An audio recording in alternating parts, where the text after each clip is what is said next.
All right, y'all thought that I might be fibbing. This is proof right now. The Letterman podcast. We have one sponsor only, but it is Rupert G and the Hello Deli. Thank you very much for sponsoring our show, Rupert. It's my honor, Mike. Hey, Mark, Mike, congratulations on your first anniversary. Hopefully you resolved some issues for this vital milestone. I have a list here. Let me read some. Let me see. 1, make sure you've got the direction of the toilet paper settled. All right? It's either this way or this way. 2, remember to place the toilet seat down after use, no matter if a number 1 or number 2. This will go a long way. 3, don't forget to place the cap back onto the toothpaste tube. 4, trust is key. Stop changing the password every other day. All right? Oh, wait. Hang on. I'm confusing anniversaries. Hang on a second. All right. Let's see.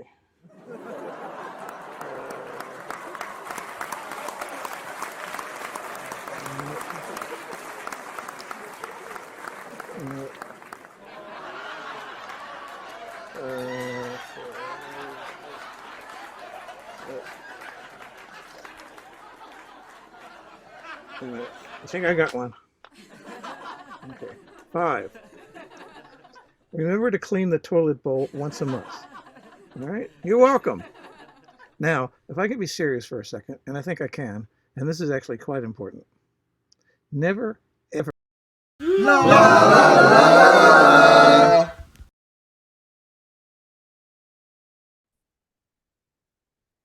All right, welcome once again to the Letterman podcast with Mike Chisholm. Coincidentally, I am Mike Chisholm. I'm very excited. It's anniversary time, and we're starting with the Letterman podcast, a tradition of cool things to happen around our anniversary time, around the time of April 20th, the anniversary of, April 20th, 2015 was the last time I got to see Dave. It was when I had my little moment with him there. And we started the Letterman podcast on April 20th of 2022. Here we are right around April 20th of 2023. We are still here. The world is still here. Everything did not come crumbling down. I'm very excited about that because it has been a year of a lot of very, very cool experiences with the Letterman podcast. And if I have my way, something will happen with this dude every year when we have an anniversary, because this is our very first guest. I'm really excited to have Darin Cox, who's the co-host of the Irritable Dad Syndrome podcast, on here, and we're going to do a little show and tell. I'm excited about that. I'm wearing one of my Letterman jackets, 2013's version of it, right there. And I'm excited about that. He's got some show and tell stuff, and then I'm going to piggyback on that. At the time of this recording, we are just past the premiere of the David Letterman and U2, a sort of homecoming special that appeared on Disney Plus, and that was a fantastic, modern David Letterman presentation. Darin and Mike, the co-hosts of Irritable Dad Syndrome, both happen to be big U2 fans. I'm a huge U2 fan. So I recently jumped onto their podcast and threw out a couple, we had a nice little discussion about Dave and U2 there. So we're going to finish this episode with that. But without further ado, I'm going to get to it because at the time of this recording, it is late, but he has stayed up way past his bedtime. Darin, you gotta apologize to Libby for me for being so late here, but here we are. Darin, you are back. Excited to have you here. You were our first guest. You appeared on the Steve Young episode, and in the background, you have helped me immeasurably this last year. You are a member of the Letterman podcast family. I'm so happy to have you back, buddy. How you doing? I'm doing really good. Thanks for having me back. This is exciting. And like I've told you repeatedly, I'm so proud of what you have done with the Letterman podcast. I remember when you had the guy who does the Carson podcast, Mark Malkoff. Yes. Yeah. And I was like, son of a, when you got him, I was like, holy crap, he means business. Absolutely. And the guys that you had on before then, no offense, but it's like when you got the guy from the Letterman podcast or from the Carson podcast on, I knew that you meant business And since then, I mean, you've had so many writers and producers and guests on the show, and I'm very proud of what you've done. Oh, And I'm buddy. actually surprised that I'm back on because I am a nobody. No, that's not true. To, Not true. We celebrate the community, and I mean, I love the community episodes, and I think they're so precious because we recently had Bill Carter on, and we talked a little bit about the the ravenous fan base that Letterman Company have. It's like cult. Oh man, so good, and you have it in hardcover too. one of the I things just to show you. Oh man, that's so good. We're gonna do a show and tell night tonight. By the way, Mark Malkoff is coming back on. We're recording with him on this Friday as well, so we're gonna have Mark Malkoff part 2 this week as well. Another guy. I appreciate you mentioning his name. There's been so many people Can that guy do research? Oh my God. He is just, I love his mind. I love his mind. I love, I absolutely do. Now, before we get going here, let's talk about irritable dad syndrome. I know how much joy you and Mike get out of doing that show. And you show, like, for me and this show here, it's pretty much we just hit the record, we let it go. There might be a little edit or two here and there. Irritable dad syndrome is a different beast. That thing is produced so well with sound effects and all sorts of amazing commercials, parody commercials and things that go into this thing. And that's you. That's Darin, a big chunk of that. I am so impressed with this podcast. Let's talk about irritable dad syndrome for a second. How's it going? Yeah, well, thanks. It's going great. And Mike Odell and I are great friends, and you can tell. And like I said on the first time I did your show, we would sit together at scout meetings while our kids were doing their scout things, and we had all these conversations. We were constantly cracking each other up, and we noticed that people sitting around us were laughing at us. And Mike had the brilliant idea of, why don't we start recording these conversations, put it on a podcast, and see how it goes. And we're having a great time. It's been very successful, and we're loving it. And I put it's my baby, and I put a lot of time and effort into it. And Mike and I were partners, and he devotes his time to promoting, and he handles all the websites and all the social media and stuff. And I put I've been in TV now. In August will be 30 years. So I put my television and audio experience into editing the podcast and tightening it, making it the flow. And it's more of it sounds actually like a radio show, really, which is cool. It does. It has a lot of radio show, echoes or callbacks to it for sure. Well, no question. We have so much fun, and we're going to do it as long as we have fun. So there you go. Well, you know what? We keep talking about this Letterman Podcast Network, or the Worldwide Pants Podcast Network, with our buddy Jay Ryan and all these sorts of things. As far as we're concerned, we're all linking arms, and it's great. I love the fact that, David Letterman, we call him the greatest broadcaster, the greatest body of broadcasting work in history, and what Dave and company did was, it was like them throwing a stone into a very still lake, and that stone, kerplunk, and the ripples come out. And I hear the ripples, the influences in your show, the sensibility, much of the humor. I mean, I can tell. It's just like when you hear a band and you can tell who their influences are.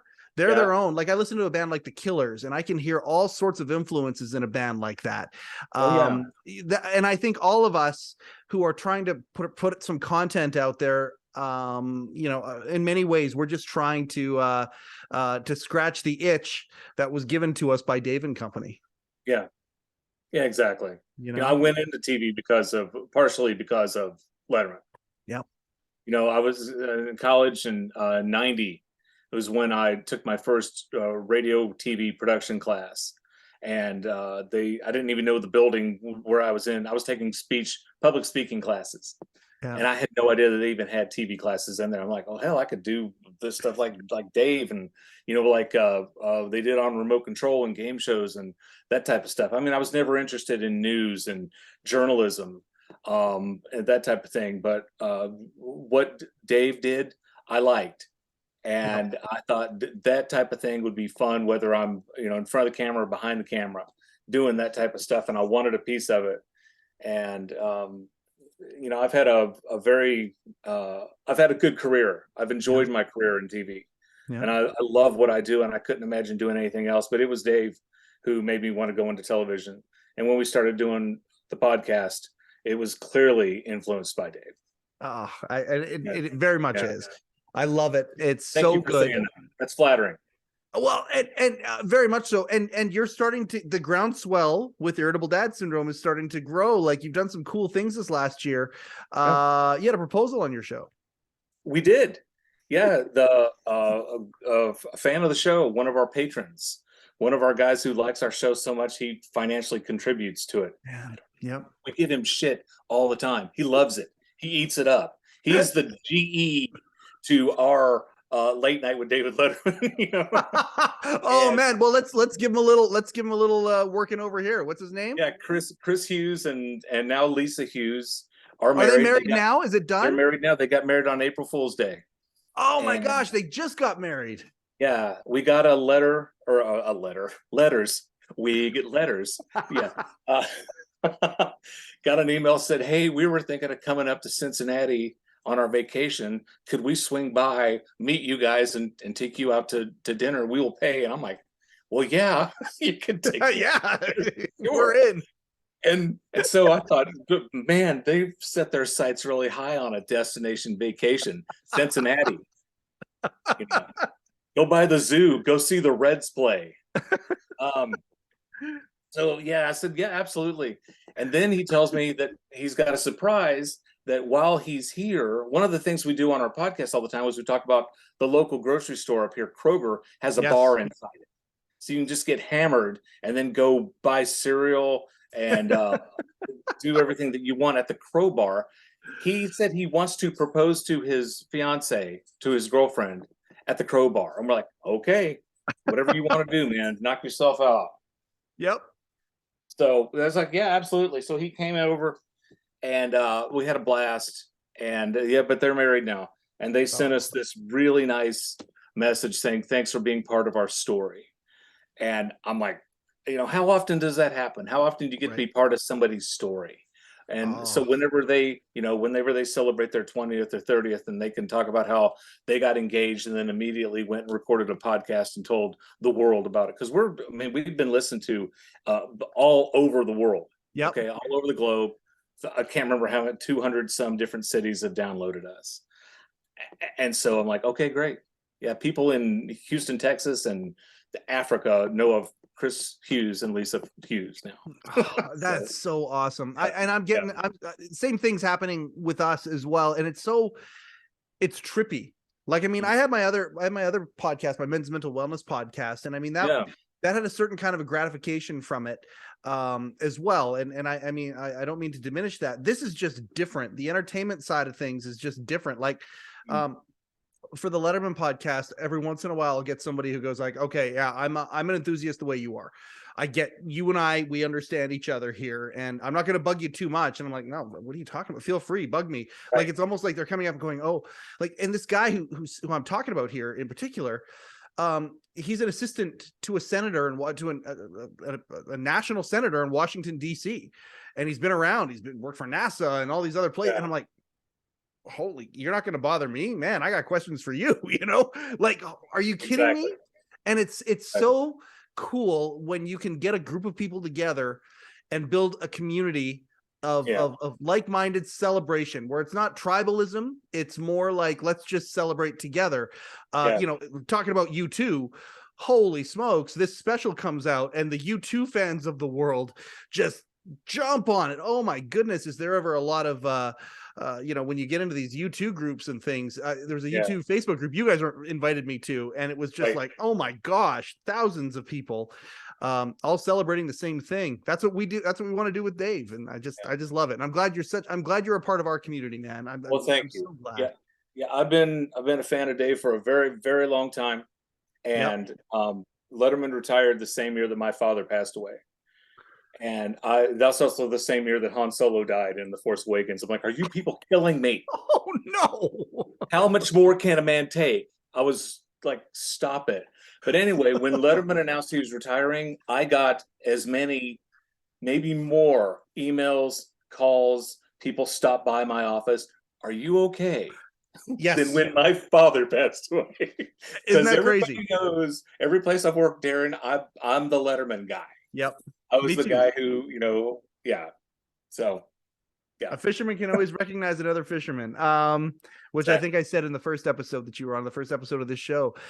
We teased the fact that we were going to do a show and tell. I love how you appeared on the Steve Young episode, by the way, and I'd like to get a lot more of that happening this year as well, when we get some of these legendary Letterman contributors or collaborators or from the company of Dave and Company. We want to do a lot more of that this year. We've got some great guests coming up. You're our ride or die, man. You're our boy. We appreciate you so much. And there all the other folks who have jumped on as early adopters. We said we were going to do a show and tell night. Okay.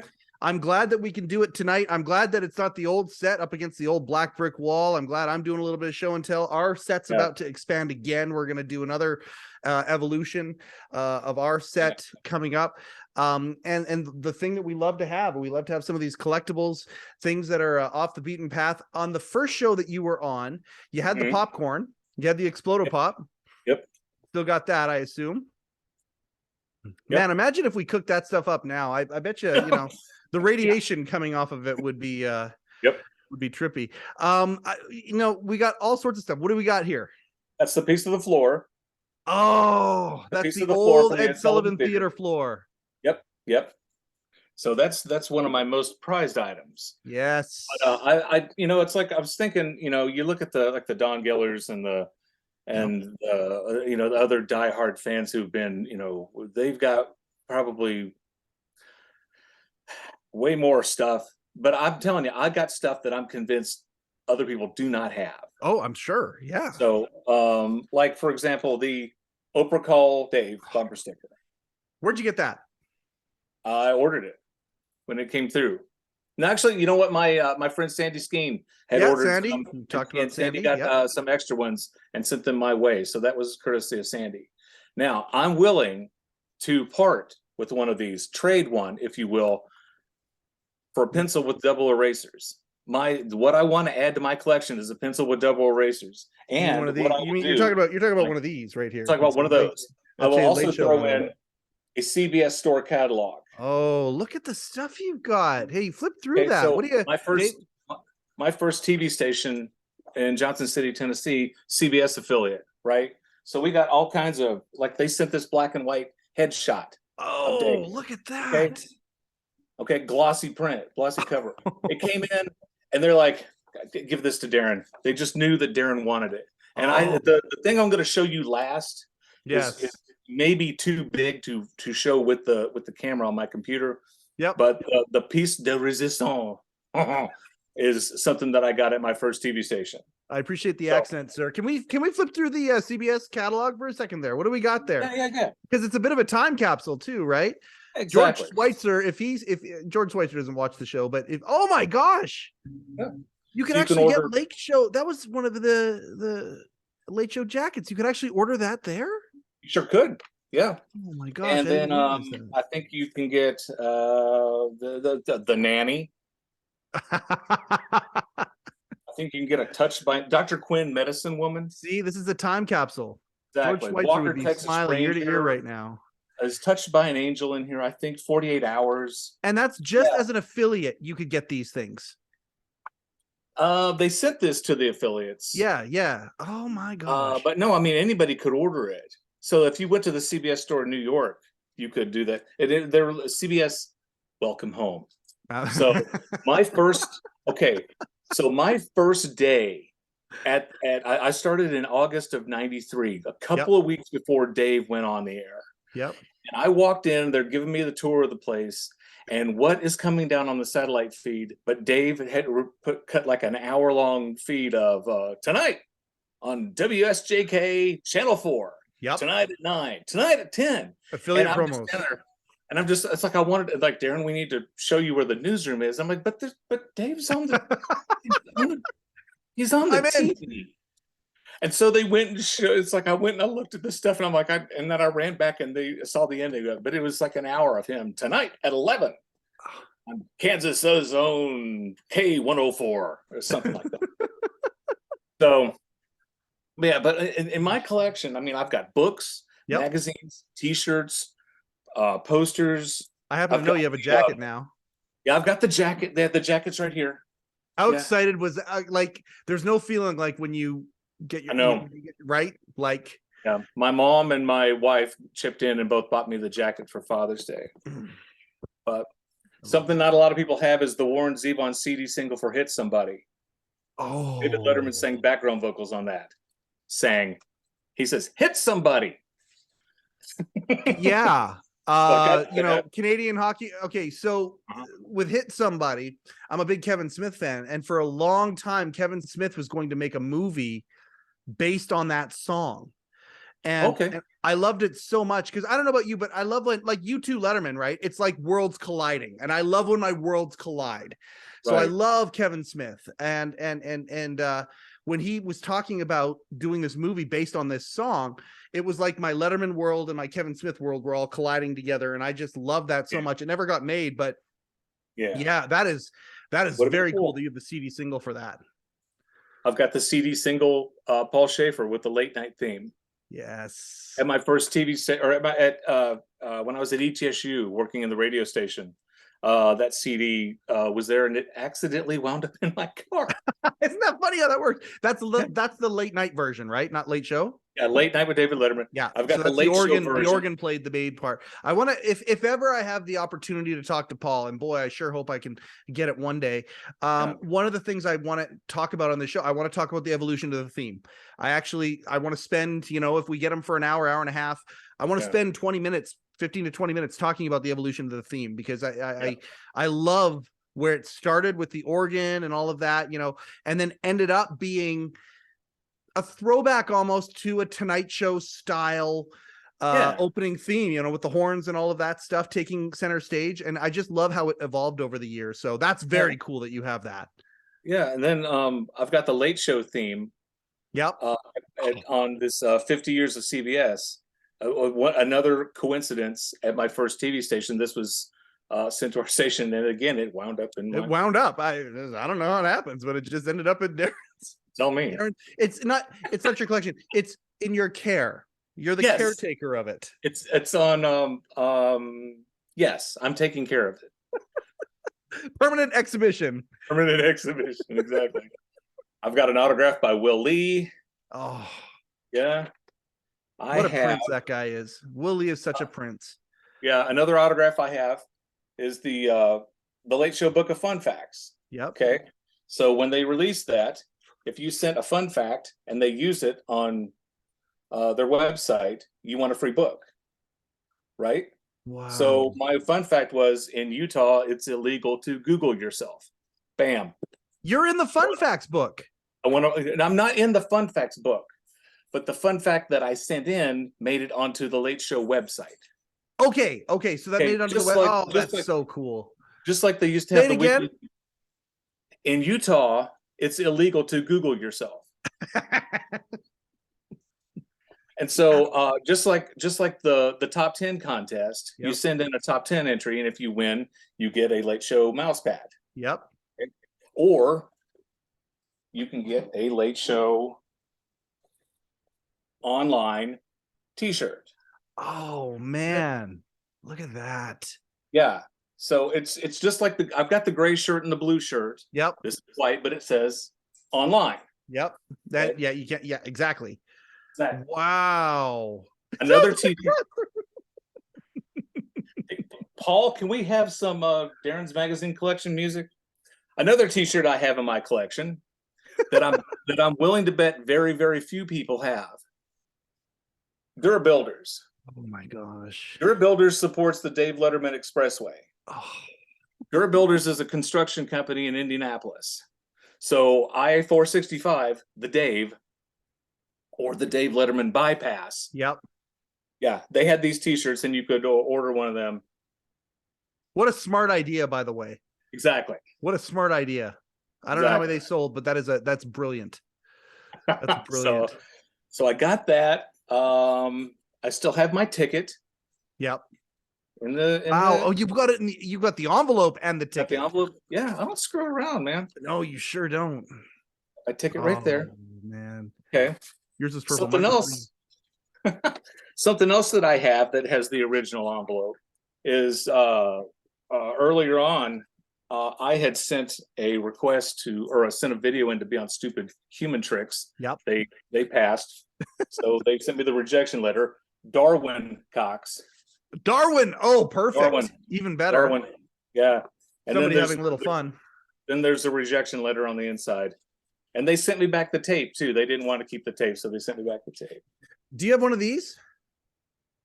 I don't. Okay, we're gonna get you one of these. Thanks. We're gonna start giving these away. I've got a few of these that we're gonna give away here, and I announced it on either the last episode that's out or the episode that's about to come out. But this is a rejection notice for performers. Sweet. So it's a postcard. So, dear sir, madam, thank you for your interest in the Late Show with David Letterman. Unfortunately, we feel that an appearance is not quite right for us at this time. Once again, we appreciate you taking time to write. Yada yada yada. So I'll get you one of these. I'll send it to you. Thank you. I saw that you were giving those away, and I'm like, what's the guy got to do to get one of them? Well, you get one. No problem. No problem at all. And I'm going to see if I can work some magic and get you a pencil too. So yeah, okay. But as far as books, I mean, I've got all the top 10 books. Yep. And these are perfect coffee table books. Honest to God, I used to when my first apartment. I had these in my coffee table, and every person who came by would sit there. And I mean, I had some people who'd read them cover to cover. Absolutely. Oh yeah. Once you get started on one, it's really easy to get sucked into them to keep going. Absolutely. Put it down. We have a couple of these that we're going to be giving away as well. Right? So there you go. So yeah. Oh, there's absolutely. I have Dave Letterman, the book. Oh gee. Yep. And then of course I've got, I bought these. Yep. Did you listen to Zinnemann?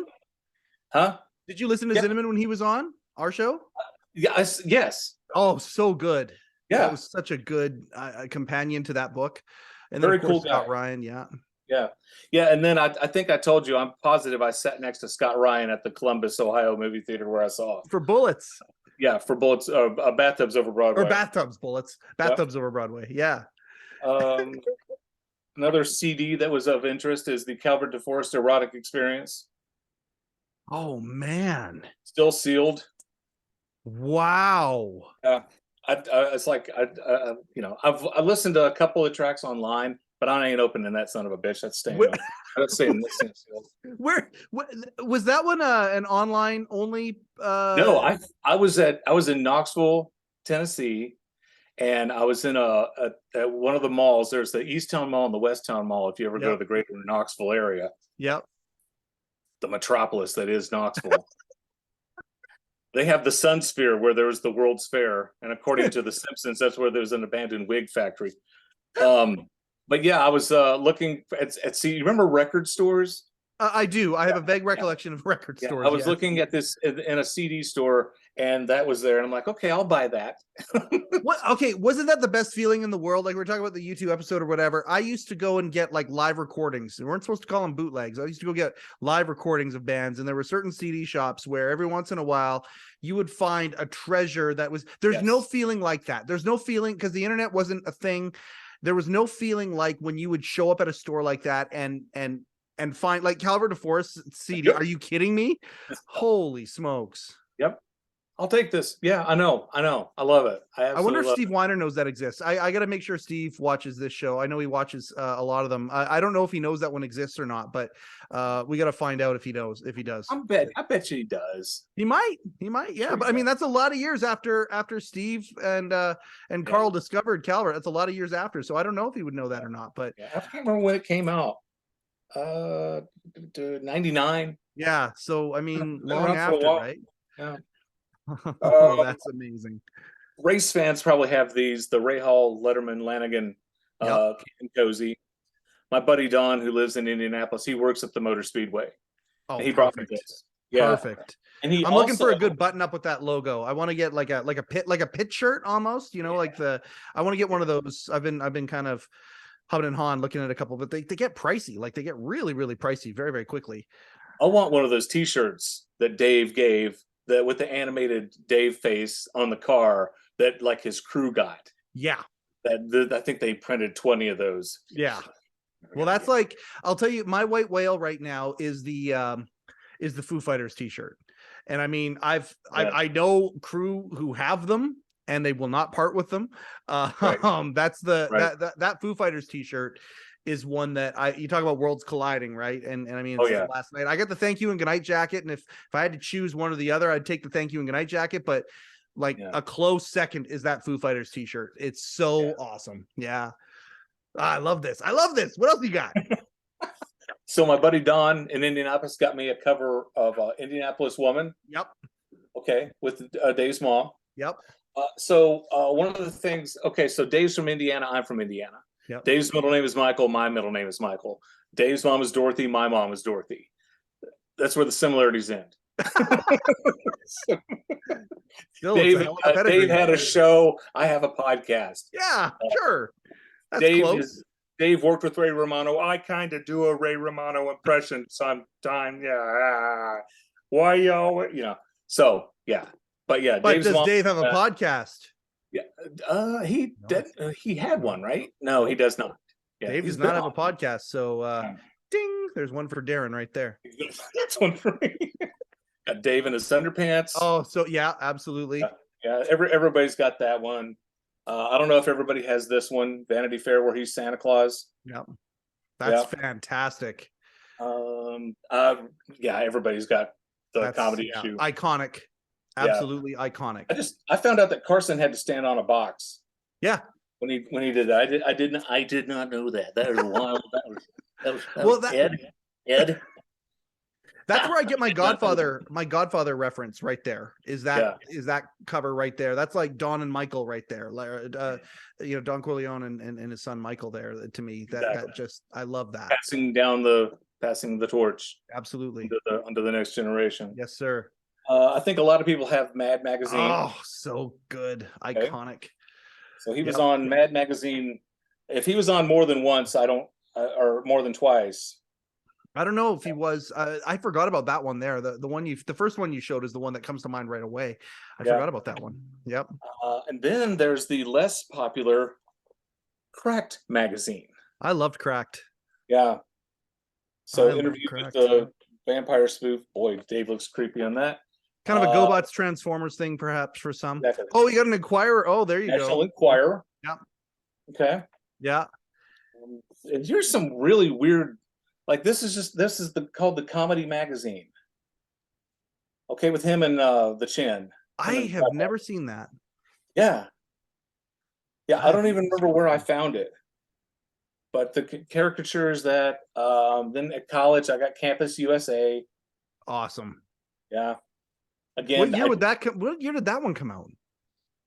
88. 88. So we're in the late night run still at that one. Exactly. Oh, yeah. Now this was one of my favorites. Don Giller reached out, or I reached out to Don Giller, and because you could only buy it in New York. And nice guy Don, and I said, "Hey, will you? If I send you money, or if I traded him, there was a DVD that I have that had it was a documentary about this local broadcaster out of Cincinnati named Ruth Lyons, and Dave Letterman was on it." And I sent Don the DVD, a rare interview thing, a documentary with Dave on it, and he went and got me the magazine. It was very cool of Don to do that. He didn't. Okay. I'll tell you this. For me personally, I'll tell you what. That was before COVID. Yeah. So I mean, he didn't go out and venture out to get this to me when COVID was, because that would have been crazy. Well, sure. But yeah, he was very kind. And I can't thank him enough because I mean it's like that's a very important part of my magazine collection here. I want to shout Don Giller out right now too, because you and I can both kind of say this. I know exactly what you're talking about. The fact that I have him, that I have conversations with him. Never mind the fact that he has fact checked, helped me in every aspect of this show you could ever imagine, including advice, including counsel, coming on the shows in certain episodes as well. Like. That blows me away to the point where I understand with you, it would be the exact same thing, knowing that, oh my God, Don actually took time to get me this. And I did a little trade with Don. That even feels that much better. If I can do something to honor him in some way, I want to do it. And that's just so such humble. a good feeling. I know he's going to hate, really humble. And so when I say this, by the way, Don Geller picked that up for me, it's like, I think it's cool. He's like, leave me alone. It's beyond cool. I actually have I visited his house when I was in New York, his apartment. I saw the pictures. Yeah. And I've got something from that visit actually that's like right here, and I have it on the set because I just appreciate him so much. So yeah. So I'm glad we had this opportunity to shout out Don Giller. That's fantastic. Yeah. Right on. We got Newsweek. Yep. With Beavis and Butthead. Yep. Now this Paul, are you ready for this? This magazine is probably the most rare. And I remember I bought a copy of this from my friend Sandy. So I know she has a copy, but I don't know anybody else who has Dog World. With David Letterman on the cover. Dog World. And that's with the very, very little beard. Okay? Yeah. The writer almost like a writer's strike beard there. Oh, TV guides. Absolutely. Look at the TV guides. Here they come. Yep. Okay. Another TV guide. Again, we've had some guests who talked about this. People don't realize how big TV Guide was. How big it was a weekly Bible essentially. And very, very, very important periodical, like extremely important. Oh, there's the Oscar. It was the Oscars. And by the way, okay, Dave has done a marvelous job of rewriting history, saying that his Oscars was terrible and all this. His Oscars was not terrible. It wasn't actually terrible. Really good. There was a joke that Quentin Tarantino and Steve Bender, they came up and won their only Oscar that night because Forrest Gump cleaned up. And Dave came out and did a joke. I've had to pee all night. I had to pee all. I don't know what those guys were talking about. I've had to pee all night, peeing for an hour. You don't hear me complain, or whatever it was. I still to this day crack up about that. Anyway, he did a good job. I need to run upstairs for a second. Can we? Okay, hang on 1 second. So no, you run. I'll explain when I get back. I don't doubt it even for a second. I love this. If ever you want to be on one of these show and tell episodes, if you've got some Letterman collectibles, pants collectibles of any sort that you want to show off, we are going to be doing this on the Letterman podcast. Again, the Letterman podcast is all about Dave and company, and it's folks who worked for Dave, it's people who have been on the show, but it's also those of us on the other side of the fourth wall that got broken. I haven't said this in a few episodes, so it gives me the opportunity to say it again. Dave's show broke the fourth wall. He made us a part of things. He made the backstage a part of things, and that's the ecosystem that he created that, in my opinion, has not been replicated. So it's only natural that the people on the other side of the fourth wall do something to throw some content out there that has to do with David Letterman and company. And that's why the Letterman podcast exists. This is exactly what it's all about. So out there, if you have a Letterman collectible or story or anecdote of any sort, please reach out to us. You can find us on the Facebook. Darin's back. You can find us on the Facebook. Come join the group, because again, in the David Letterman group on Facebook, we're going to be giving out the rejection postcards. Once we get to 1,000 subscribers on YouTube, we're going to give you out some scripts, some all sorts of stuff that we're going to be doing. So, okay. Thank you for that break. My kid, my oldest son, he broke his wrist today. Oh, skateboarding. And he was upstairs and he was looking for the ibuprofen. Oh, poor kid. And skateboarding is, of course, a euphemism for Darin giving him the old school Cincinnati slap, right? Ohio punishment. Exactly. Which still alive and well, corporal punishment. So, anyway, sorry I had to run up for a second. No, we're all good. We all assumed you were peeing, so we're fine. Well, that break came right when you told the Quentin Tarantino joke. So there it is. Like we were born for this, dude. Exactly. I know, right? Okay. The last TV guide I have is weird. Oh, that's cool. Really it's kind of weird. A Peter Max kind of a deal. I don't know what the hell is going on with that one, but that one's that's cool. I like weird. that. And then I have a TV guide crossword puzzle edition. Oh, that's cool. Yeah. Oh, that's amazing. Yeah. So I mean, I got so much. It's like when we were talking about doing this, I busted out the box, and then I remembered the t-shirts, and then I remembered it's like I've got posters too, and I also have. Oh, no kidding. Yeah. And is this the monkey from the movie? No. No, but Do I tell people it fantastic. is? You want to Yes, buy I a do. monkey? Yeah. Would you like to buy a monkey? Would you like to So buy a monkey? speaking of, Yeah. we'll get into Mr. Christopher Elliott Oh, here. what do you? Oh, you got a Cabin Boy poster. Cabin Boy poster. This was at a video rental place, Yep. and I asked the people there. I'm like, "Hey, can I have that?" And they're like, "You want that?" I was like, "Sure, sure." By the way, that's exactly what Chris Elliott would say. You want that? Really? Very humble. Chris Elliott's very humble. Yeah, let me show you this. Chris Elliott, Oh, the book he wow. wrote with his dad. Absolutely. So he wrote this with Bob Elliott, comedy legend Bob Elliott. Bob and Ray, one half of Bob and Ray, yeah. And they were on the Bob Costa show promoting it. Hysterical. Absolutely hysterical. I mean, Chris was, we all know Chris, right? But I don't think enough people of our generation remember and appreciate the genius that was Bob Elliott. Bob Elliott, his dry humor, I mean, he made Bob Newhart look like Sam Kinison. I mean, honestly, Bob Newhart or Bob Elliott was just crazy. So well, in comedy duos, Bob and Ray and Franken and Davis, heavily influenced, I think, by Bob and Ray. The comedy team that weighed the same. The comedy team that weighed the same. Yes. Go to the Letterman channel, everybody, and watch that. He asked if you could put on 3 pounds, and the other guy lost a couple pounds, and they weighed the same. I remember that, but I can't remember to pay the cable bill on time. No. There you go. Well, your priorities are in line, my friend. That's the way I look at it. Here's another poster. What is that? So when Dave was on just on CBS, all the affiliates got these posters sent to the TV stations. Employee of the Year. Okay, this is another one of those things where like, just give that to Darin. Fantastic. Oh, that's amazing. So I got that, and then I've got this poster at my college. They had this hanging on the wall when the first when the top book 10 came book out. was on sale. So, and then some moron folded it in the middle and ruined it. It's none of my posters are worth anything because they have holes in the corners where they were hung up. Does it matter? Would it, like honestly, does it matter? It doesn't to me. I mean, it doesn't matter to me. No. Nope.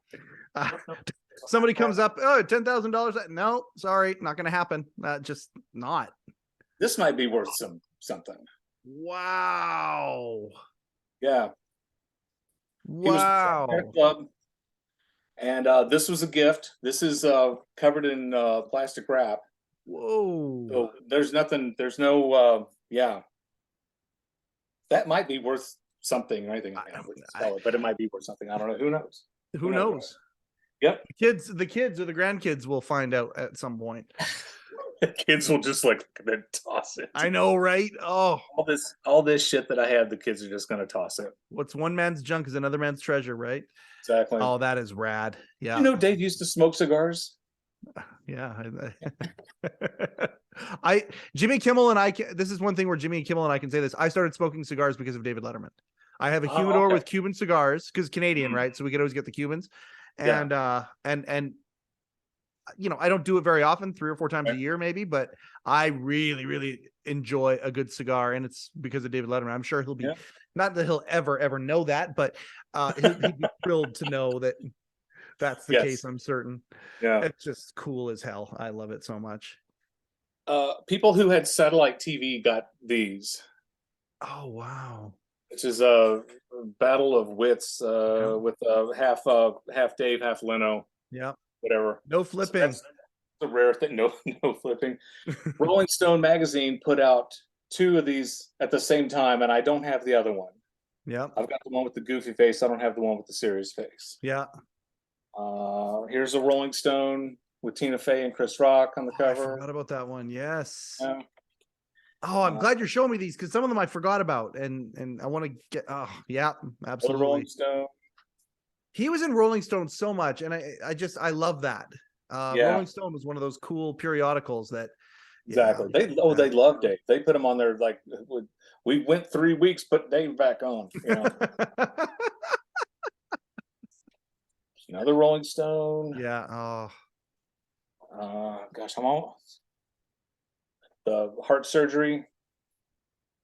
that one there. I couldn't get it People home. magazine. I couldn't get it home without reading it. I needed to read it right away. Yeah. The people, yeah, because that was crazy when he went for the heart surgery. I know. I got a lot of So calls. fast for everybody, People- everybody around him. Like it was just so fast. Staff members that I've talked to without the camera, without the record button going, they talk about that, and it was such a scary moment for everybody because it was just so fast and unexpected. And that was a I felt the same way as an enthusiast. I felt exactly the same way. Yeah.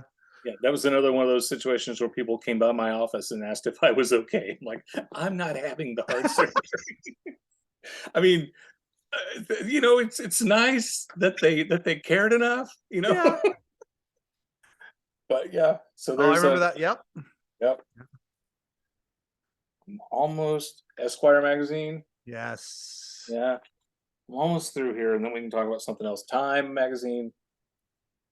That's iconic to me. That one there, I remember reading that in every office. Oh, the GQ, yes. Oh gosh, yeah. Yep. That time one is iconic. That Time magazine. Yes. This is like a local thing. The Talk with Regis Lee and Kelly Lee, or Kelly Lee. Oprah. He's up here in the corner.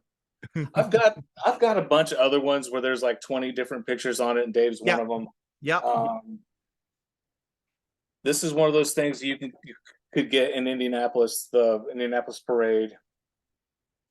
Wow. Here's another satellite magazine. Oh, that's cool. Yeah. And then none of those satellite ones have hit my radar at all. Yeah.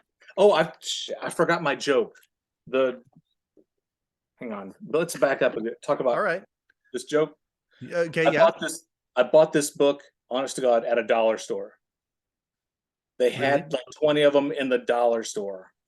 I bought it, and I'm telling you right now, this is worth 5 times what I paid for it. It was worth it. It was worth the rewind and the callback and all that. We backed up for that. And then I found this. Is that the Avengers? At an antique store. Awesome. Down here in Westchester where I live. And I thought it was the Avengers. I thought when you were pulling it out, it was the Avengers comic book. No, I don't have that. Oh, we got to get you a copy of that. Okay. I do not have that with dude Dave from on the Cleveland, cover. right? What's that? The dude from Cleveland. The dude from Cleveland. Yeah. What's his name? Had the medical records, and from Cleveland, he came on the show and yelled at Dave all the time. Harvey Picar. No. Okay. Yes. No. But no, I don't think Picar did the cover of that. That was Avengers. He did American Splendor, right? Yes. Yeah. No, the Avengers. I don't think Picar did that cover. I could be wrong. Oh my gosh. I thought those two were the same thing. I'm not sure. No. Marvel's The Avengers. Dave was actually on the cover of it, and the Avengers all came on the show. He was actually in the comic book, and so I don't think that's a Picar deal, but we'll find that out. We'll have our research team jump on that. Yeah. So the so the last thing I have. This is the piece de resistance. This is the piece de resistance. Okay. This is going to be tough to show. Oh my gosh. Back up on this. What? So when I went in to interview for my very first job in television, this is August of '93. I walked in, they had this hanging on the wall. They knew Dave was coming, and all the CBS affiliates got one of these. And when they offered me the job, I was like, fantastic. And I had a great interview. I interviewed with a guy named Rusty and a guy named Al Gregory, and I hit it off with both of them. And I felt comfortable enough to say, hey, if it's possible, now that I'm an employee here, what do I got to do to get this? And it is a life-size poster of Dave. I've never seen that. And by life-size, I mean it is life-size. It is his height. Okay. I had one of those of Wayne Gretzky growing up. That is fantastic. I've never seen that. I mean, you can't see, but his shoes are in here. Okay. I believe you. It is life size, and Wow. it's very I don't even know the it's not paper. I don't know what the fabric that it's made out of. But finally, after working there for a few months, Al Gregory just said, "Take that poster. Just take it. Get it off the wall." I'm like, done.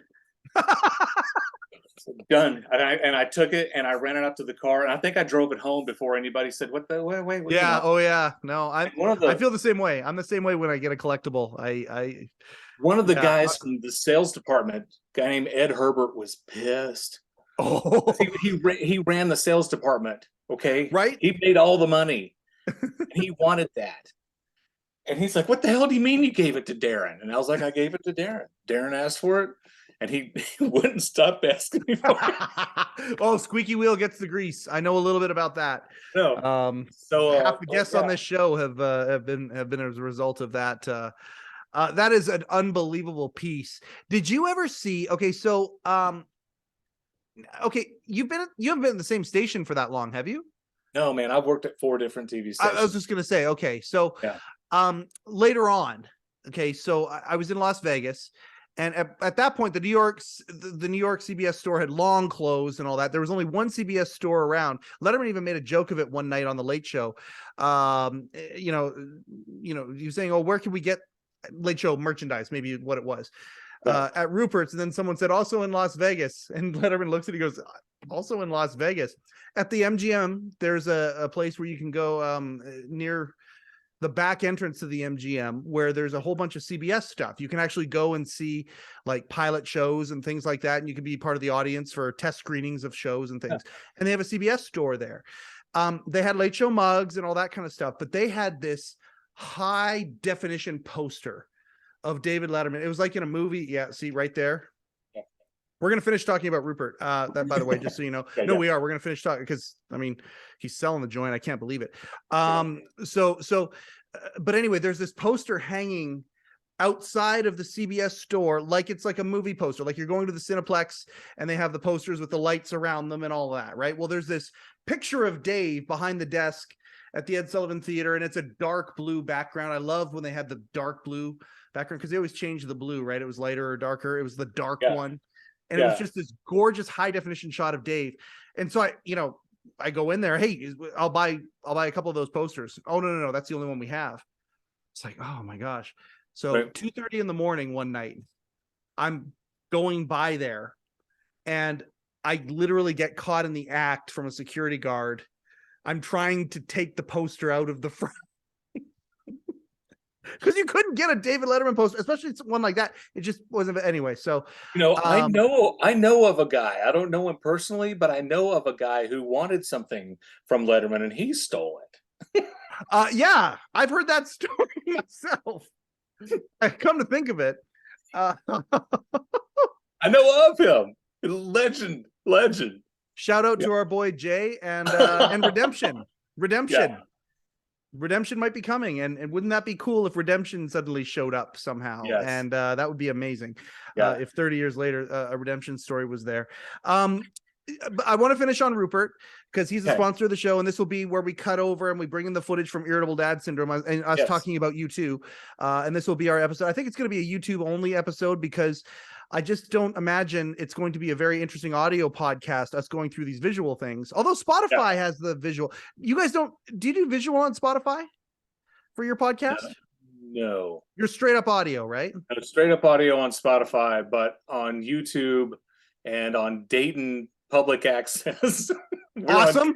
We're on cable access in Dayton, Ohio. And we may soon, fingers crossed, may soon be on public access in Norwood, Ohio. So good. But you can watch our video portion of the show on irritabledadsyndrome.com. Okay, well there you go. Thank you for the plug there. So I don't know if this is going to be a YouTube exclusive or if I'll just say screw it and throw it out as a bonus episode on the audios as well. But Spotify does have video for us as well, so you might want to look into that. I think you can get your video on Spotify now. So that being said, anything else before we talk about Rupert? Anything else that we want to talk about tonight other than the mutual respect and adoration that we have for each other, the "In Dave We Trust" bond that we have, and just this love for for informing and entertaining and being a part of this. I know how much you still have your day job. I've still got my financial business. We still do our thing, but we don't get any more joy, or very little joy. You take our family out of the equation, I don't think I get any more joy than doing this. I'm pretty sure you feel the same way, right? Yeah, absolutely. The podcast, I absolutely love everything about doing it. And if it's something I could do professionally, I would in a heartbeat. Yep. I get so much joy and thrill and pleasure out of doing it. It's a lot of fun. Yep. So. Us too. It's the greatest. It's the greatest thing in the world. Let's talk a little bit about Rupert. Yeah. I mean, were you shocked when you heard? Very. Me too. But I mean, it's like I'm not surprised. Yeah. I mean, as long as he's been in business there, he's the staple, a heart of New York City. Yeah. And it's going to be very sad to see him go, but I totally understand why he would want to. I mean, like I said, August will make 30 years of me working in TV, and I can't wait until the day I retire. And people ask me, what are you going to do when you retire? Nothing. Yeah. Not a damn thing. Yeah. More of this stuff. Podcasting. Yeah. If I'm still podcasting in 15 more years or 13 or whenever it is that I retire, then that'll be fantastic. So, but yeah, I met Rupert when we went in '96. Mm-hmm. And got my picture taken with him. Super nice guy. And I'm one of 18 million other people who had their picture taken with him, because I don't think he ever turned down a photo. No. Oh gosh, no, he's not wired that way. Right. Rupert is like God took the word kind and made it into a human man. Like, he's so kind, and he's so grateful, and there's no ego there whatsoever. The gratefulness that he has. I mean, I don't know how many times he's used the word blessing to me, where he refers to, his whole existence after coming out of the he was working in the clothing industry, the clothing district, and then and just wanted to open up a sandwich shop, and that was what he wanted to do earnestly. Just wanted to open a sandwich shop, and got a great deal. He talked about it on the show. He got for 30 grand. He got that sandwich shop because not a whiff of the Ed Sullivan Theater being used for anything at that point, right? And suddenly 2.5 years later, or whatever it was, or 2 years later, the circus came to town, and it still hasn't left. He's still, so we just appreciate Rupert so much, and I'm glad that we could talk about that. Can I say something about the deli real quick? Absolutely. The food is really good. Oh yeah. And it's reasonably priced. Yep. It's giant. The sandwich was giant. As they would say, it's a meal in itself. Very good. And, I remember, because it's like you go to this restaurant and you get a $22 hamburger, and you go, everything in New York is so expensive. But I mean, the food at Rupert's is really good. Yeah, and it really is. Wasn't crazy. No, it really wasn't crazy. I was so surprised at how good the sandwich was. Yeah. So it's like you meet Rupert, and that's cool, and then the food's good, and that was cool. And it's like I never got to meet him or talk to him. I mean, I met him, had a picture taken with him, but I never had a conversation with him. Never got to know him personally. Yeah. But I wish him all the best. Yeah. Well, we're gonna change. We'll change that, buddy. That's gonna be good as we figure out ways to get these circles crossing, and more. So we'll definitely do that. I couldn't agree more. We're gonna get as many people as we can, giving some tribute to Rupert. I think something I was telling you is that me, you, Jay, and Joy Philbin are gonna go in, and we're gonna buy the Hello Deli. Joy is the secret weapon, of course. And Billy Crystal. Billy Crystal. Yes, absolutely. I thought Colbert should buy it. I actually think that Colbert has enough juice, and he's got a fan base where he could probably do something with it, but it would of course change it entirely. Yeah.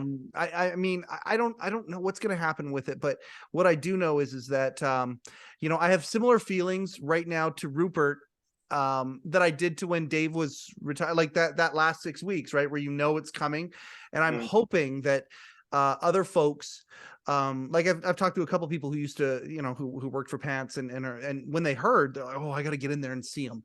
And I hope, because Rupert loves the Pants family so much, Like it's just pure love, and it is a family, the ups and the downs and all the things that would happen in a family that you can imagine happened, and Rupert was a part of that. And I mean, I'm not telling tales out of school saying some of these people would go and they would confide in him, and the reason they would is because he's so trustworthy.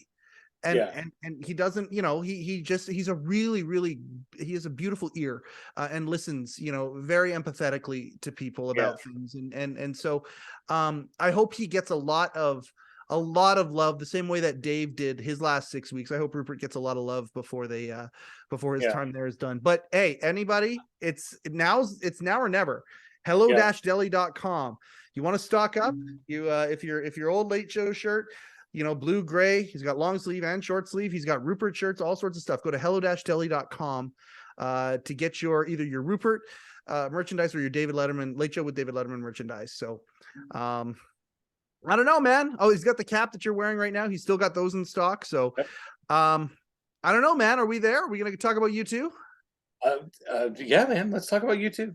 Okay. So we're about to flip over here, and I was on I don't know, I was on for maybe 20 minutes of the Irritable Dad Syndrome's podcast. Yeah, you unfortunately had a scheduling conflict, so we didn't get to bloviate and elucidate on the glory that is the rock band U2.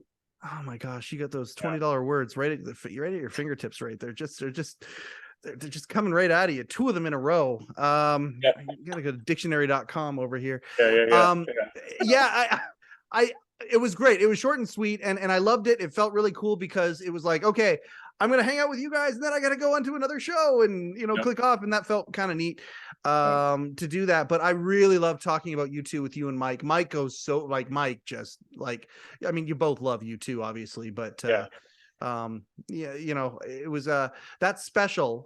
If you haven't seen, I assume everybody who's listening or watching this have seen it. Go watch it again. Go listen to the 40-Foot Man. Boy, I can't wait till they release that as a single. Me too. Great song. Yeah. What a fantastic special, right? It was amazing. It was really, really amazing. And I want to go to Ireland now. And I'm not going to talk about the things because we're about to listen to what you and I talked about already. But yeah, it was an amazing special. And Dave was fantastic. And I hope that he, just keeps doing that type of thing because he is so in his element. Yeah. With that type of thing. I could not agree more. I hope he does something with the Foo Fighters as the Foo Fighters kind of reform and start doing their thing. I think that would be an amazing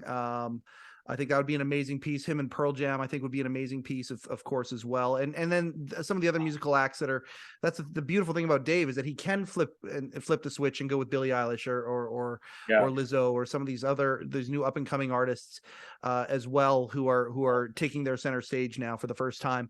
He can hang. I hope when Warren gets inducted into the Rock and Roll Hall of Fame that Dave inducts him. Oh, 100%. Me too. Dave just flipping killed it when he inducted Pearl Jam. The Mother Love Bone joke still makes me laugh out loud. He and Neil Young met on farmers.com. Only farmers, yeah. Good stuff, man. Good stuff. Darin, I love you, man. I love you. Yeah. You're a brother from another mother. I appreciate you so much. You were Even though you're Canadian, I'll say the same thing. Oh, thank you, man. I appreciate that. With syrup on top. You were the first guest on the Letterman podcast, and it wasn't just because we were testing out the equipment. It had nothing to do with that. I just appreciate you so much, and any way that we can help you guys, I know that you feel the same way with us, and let's all just have some fun together, being inspired together. You and I are very similar in that regard, is that we were inspired by the greatest broadcaster in history. Hopefully I can come back on next year for the 2-year anniversary. You'll be on before that, buddy.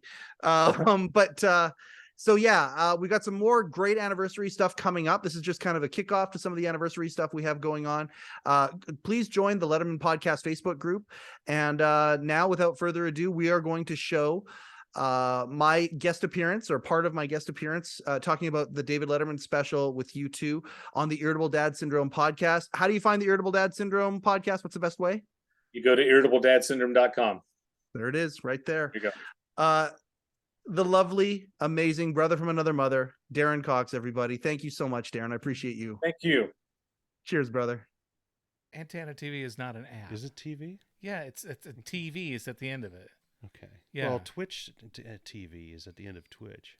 TV. Okay. This is not the hill we're going to die on tonight, Mike. I'm just saying. Okay.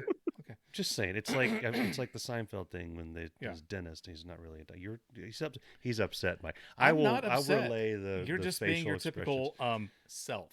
The last time we were at this stage, he threw a pen at me. I missed, but hurled I a did pen throw a at me. pen at you. Yes. Pissed me off. Yeah. Okay. Yeah. So what are we gonna do? Are you ready to go? Yeah, but what are we doing? Canada Mike, are you ready to go? I was born ready to go. Okay. Yeah. I will. By the way, Mike, thank you for accepting my Facebook friend request, because if you hadn't, this would be really weird right now. You could be on my show, but you can't be That's my right, Facebook that's friend, right. asshole. Yeah, I know this would be. So I'm not going to give this an episode title or a number, but I'm just going to introduce us from Irritable Dad Syndrome, and we have a special guest, and then we're going to talk about. Did you see I ripped the numbers out? Of everything? We have no numbers anymore. Okay. It's really weird, and I don't know if I like it, but it was a recommendation from Apple Podcasts to do that. Okay. And our downloads went like crazy. Okay. With like I don't know why. Okay. So all these things happen at once. Okay. But so I don't even know what number this is. Okay. We'll just call it the next episode. Yeah. Okay. All right, Canada Mike, are you ready to go? I was born ready to go. Hey, I'm Darin. I am Mike. And joining us, we're going to do that again. Hey, I'm Darin. I'm one of the Mikes. And we are with Irritable Dad Syndrome. And joining us on this special episode is Mike Chisholm of the Letterman podcast. He's been a guest on our show before. Now, as we mentioned, on St. Patrick's Day, my hero, David Letterman, joined Bono and U2 from Mike's. Bono and U2? Yeah. Take 3. Woo! All right. We're going to do it all the way from the top. All the way. Hey, I'm Darin. I'm Mike. We are with Irritable Dad Syndrome, and joining us on this very special episode is Mike Chisholm from the Letterman podcast. Now, something that we talked about a couple weeks ago was on St. Patrick's Day, my hero, David Letterman, joined Bono and The Edge from U2, and they did a very special documentary thing on Disney Plus, and it was amazing. Mike and I, we live streamed it. Now, Mike Chisholm from the hi, Mike. How you doing, by the way? Peace and love, everybody. An intro so nice, let's shoot it twice. That was the 3rd time for that one. But thrice. But yeah, we did it thrice. Oh, but Mike hosts the Letterman podcast. That was for you, Mike. Thank that you. was for you, buddy. Thank you. And we wanted to bring him in and do our own little review, because not only is Mike Chisholm a big fan of Letterman, of course he is. He has the Letterman podcast. He's a big fan of U2 as well. So we were going to go frame by frame. He's a U2 fan. Okay, he is a big U2 fan. This was a huge leap of faith for me, for our friendship, bringing Darin into my home to watch a U2 thing, because one wrong word. So you remember the Flash Gordon, the movie in the 80s with Max von Sydow, and Queen did the soundtrack, and he had to stick his hand in that trunk, and if he moved the wrong way, the thing would kill him. Mm-hmm. That's what you were walking into, right? If you would have said the wrong, like, what is with his hat? Get out of my house right now.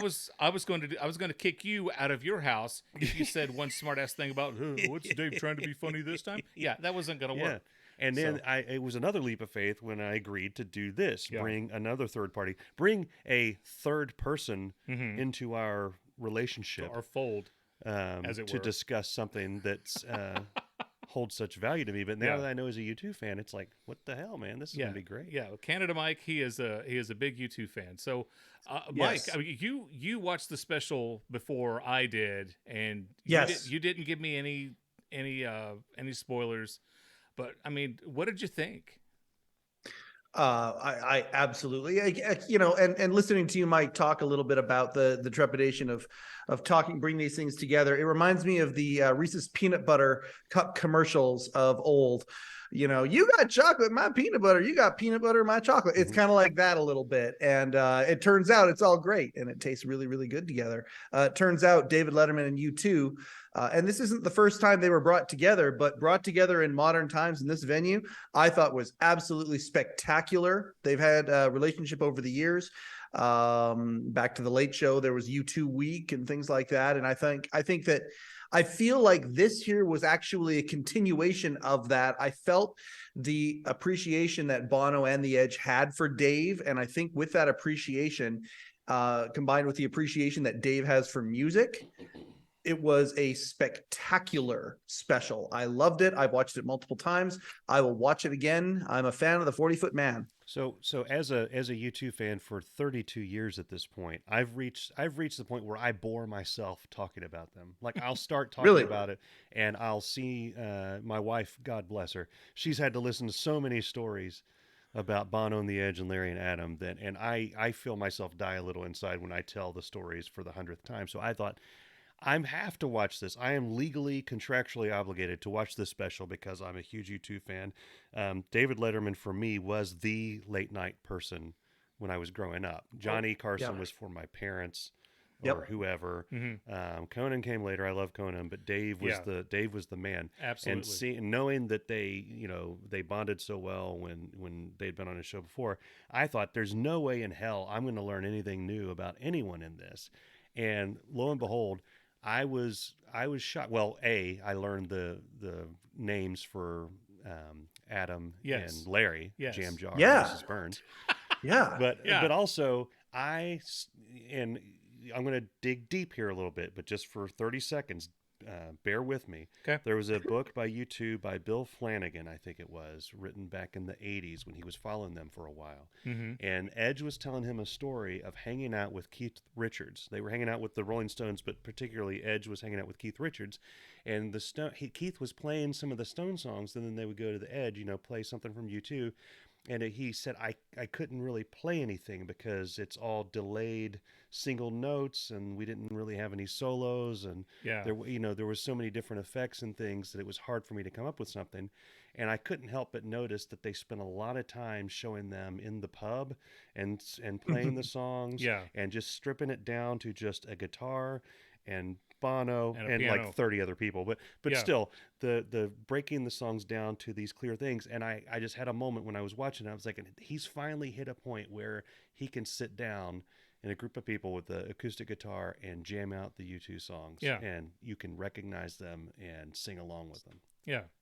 I thought that was really cool. It was really cool. And and Mike, tell me this, but from a Dave perspective, I was watching it, and for most of the time watching it, I kept thinking, younger Dave, this wouldn't have worked.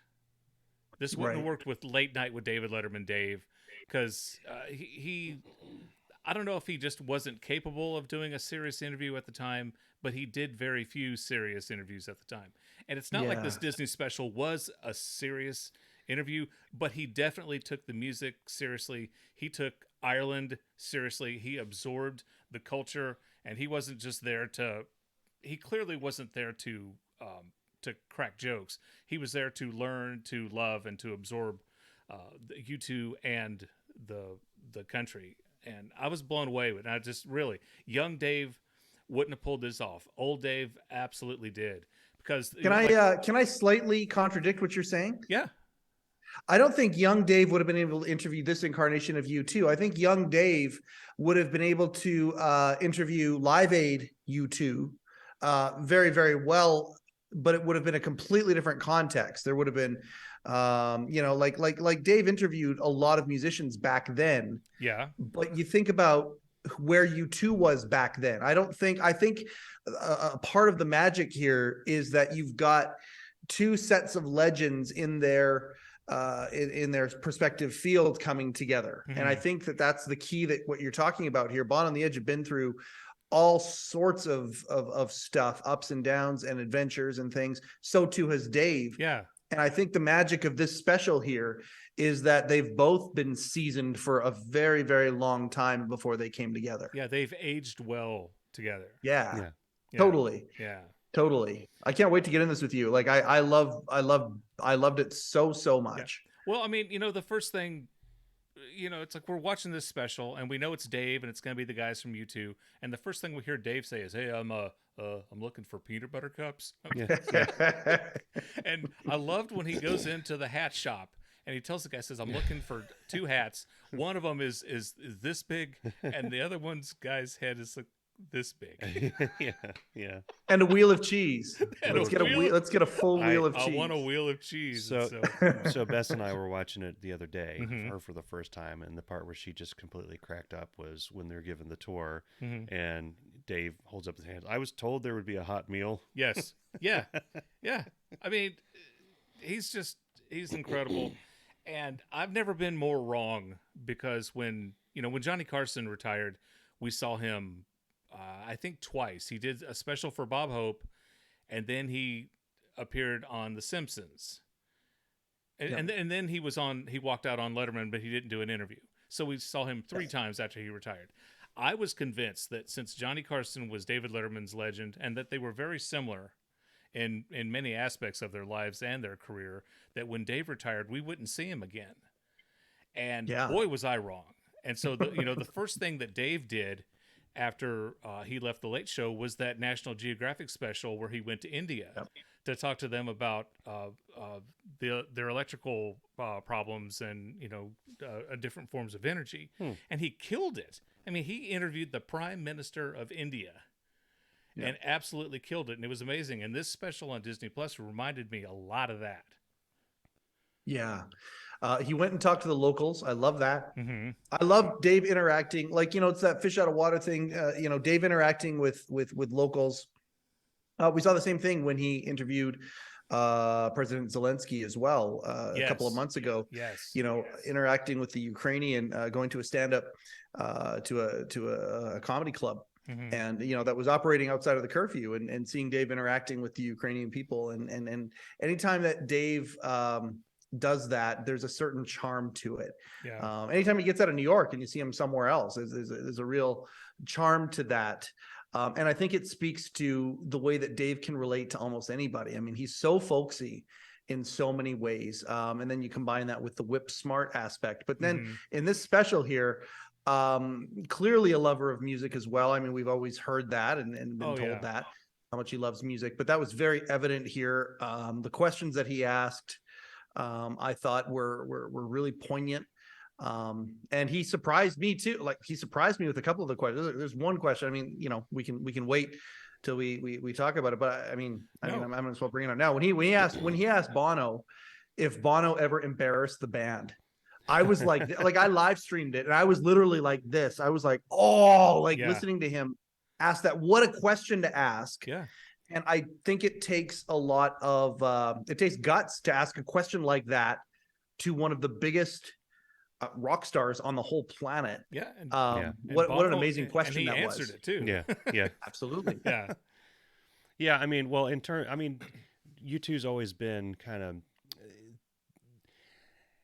They went through a long period where they took themselves too seriously, and they paid the price for that. And then they went through the Octung Baby, Zoo TV transformation, and then they were poking fun at themselves left and right. Yeah. So they kind of exist in this universe now where they love to poke fun at themselves. I mean, when we went to the Rock and Roll Hall of Fame, the biggest thing on display were all the rejection letters they got as they were starting out. Bono loves to tell stories about how they failed. Yeah. So I think that kind of factored into it. You have Dave is a very disarming, comedic interviewer, and Bono and the Edge, particularly of the 4, those are the 2 that are always the most ready to make fun of themselves and make fun of the band when they can. And then both of them, both Dave and Bono and the Edge, can on a dime go from making fun of themselves and making you laugh to getting really serious. So I'll Profound. admit, Absolutely. I was very misty-eyed. I fought, in Cloudy with a Chance of Meatballs, where the cop forces the tear back in. I thought, I'm not going to cry in front of Darin. I'll be damned. No, I wanted to bring this up. I will be damned if I cry in front of Darin. Because we were live streaming it as well, and a lot of it was us going. Yeah, the video it's a very enrapturing video of I us didn't just think it- staring at the I camera. didn't think that aspect of it through enough. And I tried to throw Because some. I wasn't going to talk the whole time Yeah. because I wanted to see it and Yeah. hear it. Yeah, It's like, and- shut up, Mike. I'm watching Dave and you too. And periodically at the beginning, I would try to say something to make it engaging for Yeah. whatever losers were actually watching us watch it. And Yeah. so then it got even worse because you just see 5 full minutes of us staring, and then Yeah. you're saying, "That's Yeah. a big thing of cheese." Yeah, You yeah. know, and then Yeah. nothing, and But no, no, I could whatever. have swore I heard you sniff. Oh yeah. Yeah, I could have swore that I heard you Yeah. could get for I got very verklempt. Yeah. Yeah. Yeah. I'm trying to. Remember, My live stream was very similar. I turned on the Facebook Live, and I literally, it was so janky. Like I put the iPad to a place where it could see the TV Uh-huh. and just kind of see me in the foreground. Oh, you showed And most the of TV. it, I did. I showed the TV, Okay. and like I literally had the moment of when it wasn't available. You know, preview, back, press it again. No, preview, no, back, press it again. There it is. Yeah. Play. Like I literally started playing it at that moment at midnight Pacific time, watched it go over, and I started playing it. And half of it was just me doing this. oh yeah. And Yeah. but then I'd start to say something a couple of times. And as I'd start to say it, I'd hear something profound. So I'd shut up. And so it just disjointed. I kept it up on the Letterman podcast Yeah. Facebook page just for posterity, but Yeah. it was ridiculously unentertaining because the show itself was so enthralling. So my point, and Darin, him being present caused me some issues because I'm Me fighting. being present always causes you issues. It does. I'm fighting tears, and my favorite Yeah. song, not just favorite U2 song, but my favorite song is Bad. Yeah.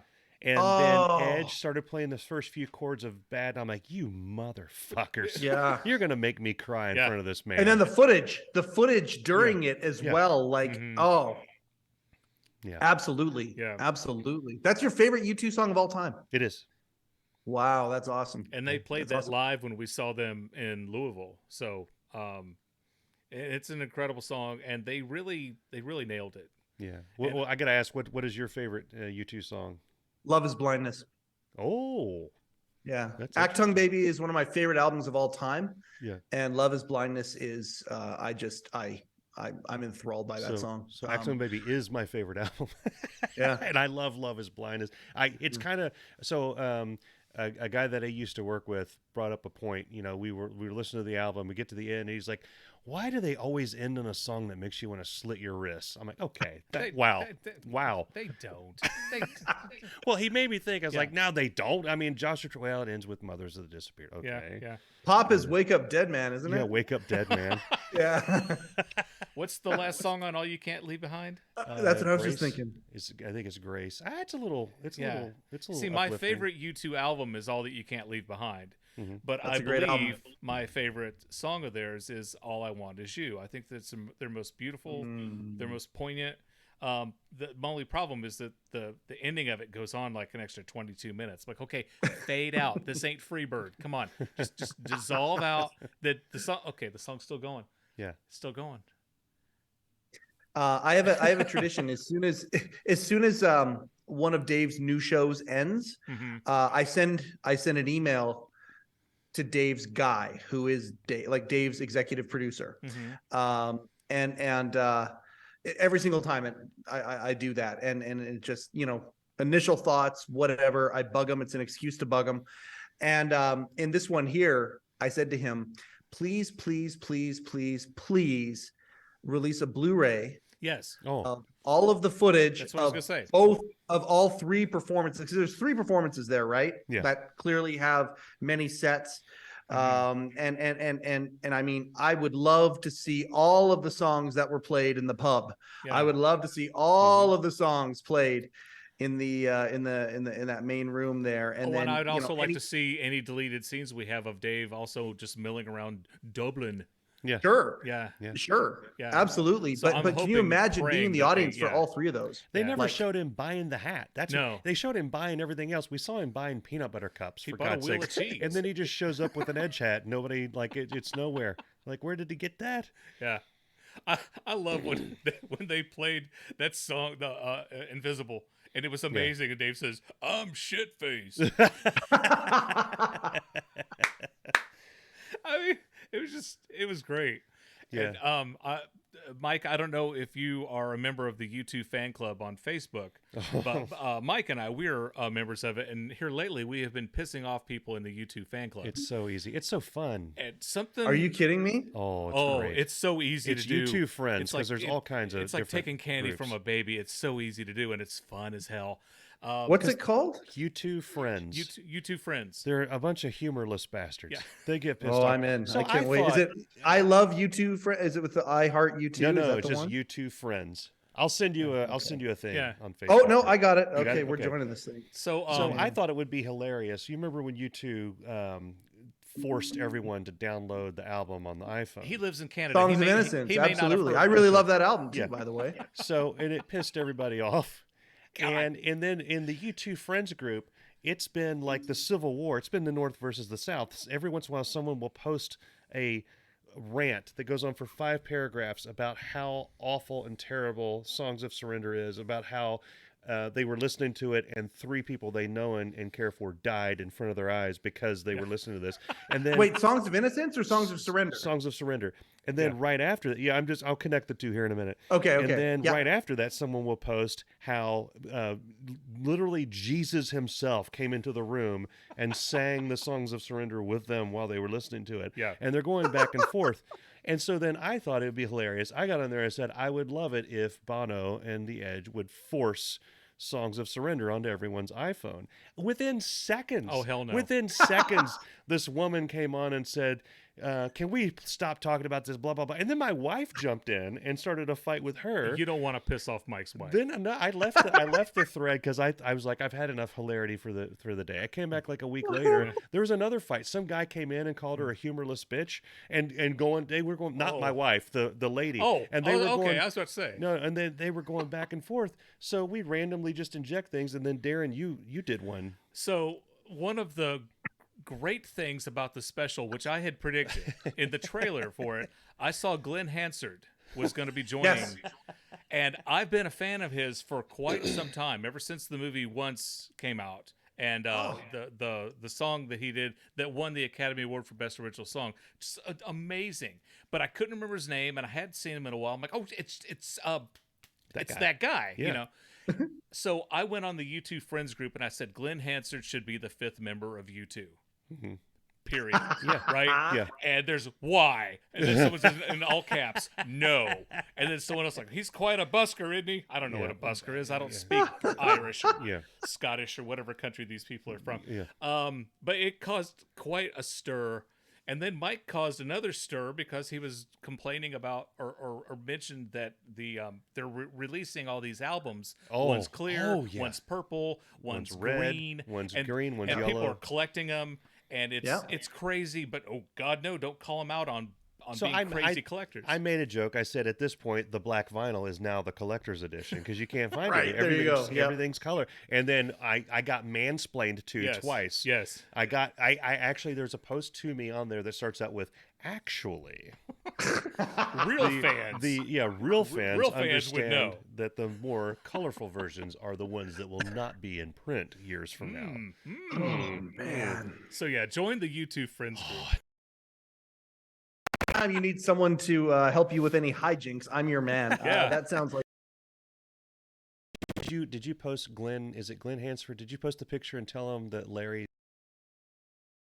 You haven't done that? No, I'm Okay. going to. I'm going to. Oh, I'm sorry, Adam. Okay, I got to ask you a question, Mike. Wasn't U2 originally called the? It was Larry who was there was he started the band. They were originally called the Hype. the hype, I have but a Larry t-shirt. Mullins couldn't sing. No, they were called the. La- It's got an F.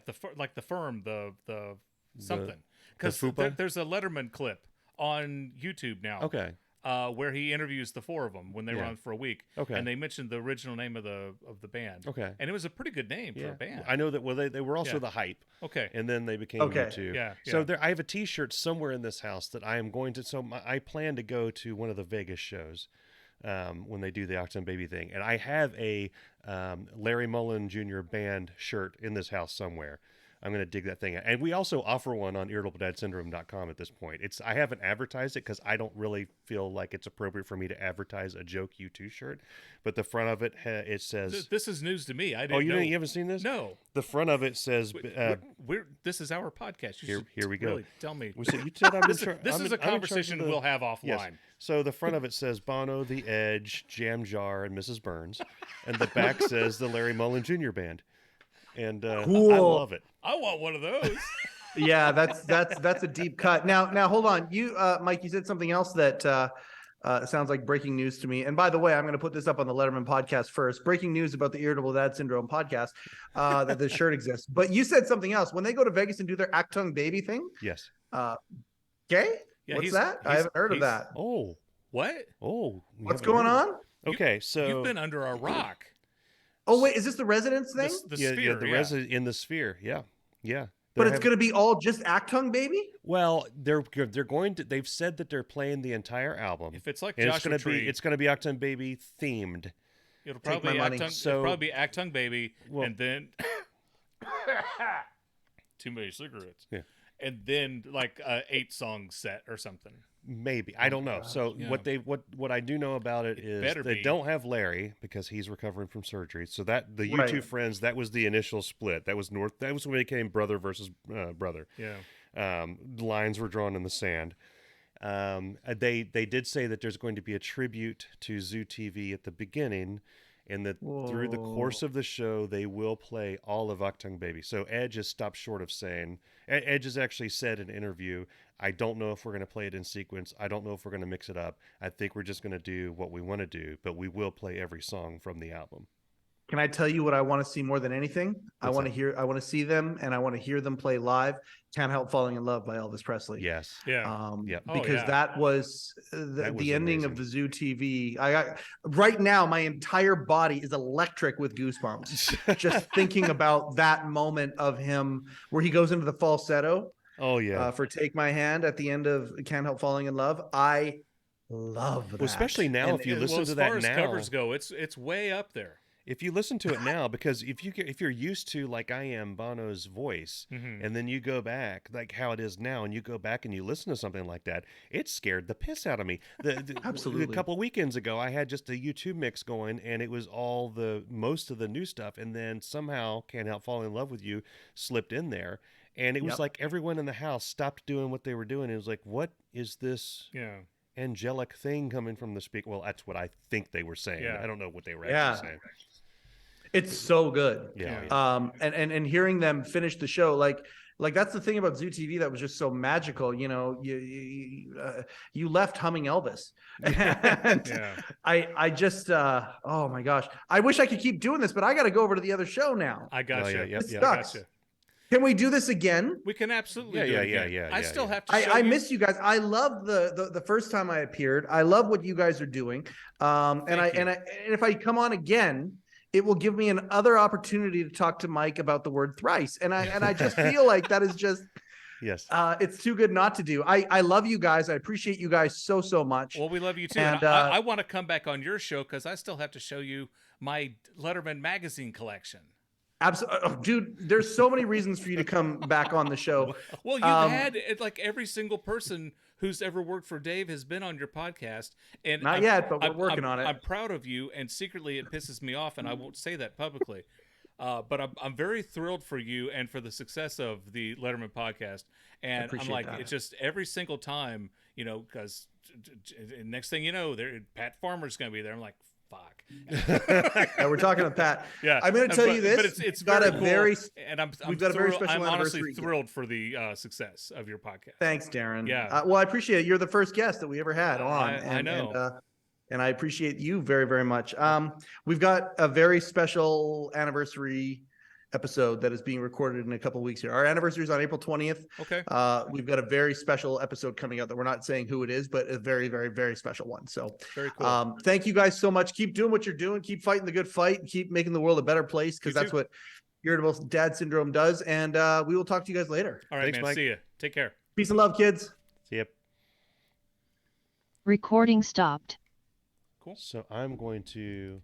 God, I've got to piss again. I don't know what's wrong. Okay, so Stump and everyone. I'm going to end this stream, and then we're going to restart because we're actually recording a normal episode tonight, but we got to keep these things separate. So, got to keep them separate.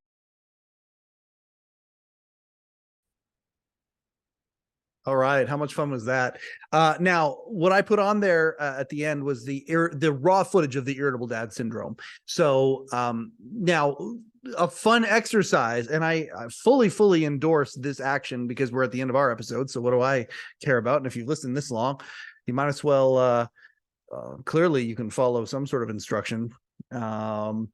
You know, I don't even know if that's true or not. But what I do know is this: if you watch the raw footage of what you just saw, our conversation, but then you go and actually listen to or watch the actual irritable dad syndrome episode, you will see the magic production value that and production personality that Darin brings to the table. I just love this episode. I love hanging out with you guys in the Letterman community. Watching the Facebook group grow the way it has is fantastic. If there are other ways that we can interact, we're going to certainly create that. We're on the Twitter now. And we're starting to do some things on the Twitter. The Instagram is always, there, and we're kind of anemic with it, but at least we're doing stuff. But anyways, we'll find ways to interact. The more who want to be a part of it, the better. And just really grateful. The anniversary week is shaping up really, really well. Friday, we have our very special anniversary episode coming out. And for those who are part of things right now as they happen real time, fantastic. And for those who have discovered us years down the line, you'll know who that guest is. You'll probably have watched that episode before you watch this one. That episode I predict will be a gateway episode into the rest of the Letterman podcast body of work. Speaking of bodies of work, we just appreciate so much the greatest body of broadcasting work in history, that of David Letterman and Company, and all the offspring that has come from it. Not, of course, real offspring, but whimsical offspring, ideas, things like that. That has been another episode of the Letterman podcast with Mike Chisholm. Coincidentally, I am Mike Chisholm. Thank you and good night. Overcoat and underpants.